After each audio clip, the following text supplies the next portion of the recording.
Cabo Verde pra frente, Cabo Verde anda, Cabo Verde pra frente, nós terra da muda. Cabo Verde. Você esteve à frente de todos os combates. Nunca fez essa também. Não. Nunca para fazer frente. Nunca combate, nunca traz resultados. Nunca nega evidências.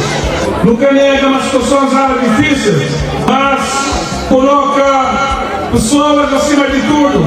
Não salva emprego. Não salva rendimento. Não cuida de pessoas. Não evita que empresas entrem em colapso.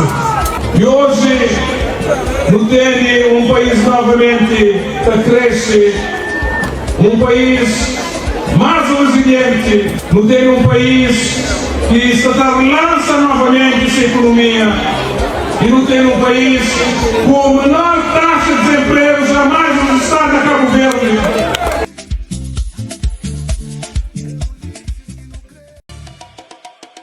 Para não continuar nesse caminho de crescer economicamente e criar emprego, sempre o que está a fazer, mas um crescimento que inclui todo alguém, que inclui pessoas com deficiência, que inclui pessoas mais idosas, que inclui crianças, mas sobretudo que inclui com o futuro, com esperança. E é esse caminho ali que nos mostra tudo os santiaguenses, que nos mostra tudo os cabo-verdianos. Tiago Sul e Cidade da Praia como referência econômica, cultural dessa região, como por exemplo nos consegue trazer para Cabo Verde capital cultural para 2028. Que ele é um sinal claro de que Cabo Verde é um país credível, é um país forte e Santiago Sul e Praia é cidade e região forte. Não tem um primeiro-ministro, um candidato competente, com visão clara, uma pessoa que te planifica, que te executa. De outro lado, nós olhamos quem que não tem. Promessas vazias, discurso fácil. Tudo que usa até realiza de um dia para o outro.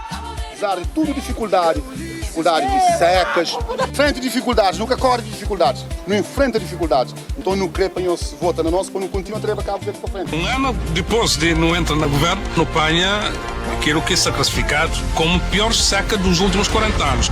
E não desenha tudo que as soluções, não dá respostas, não consegue dar confiança também.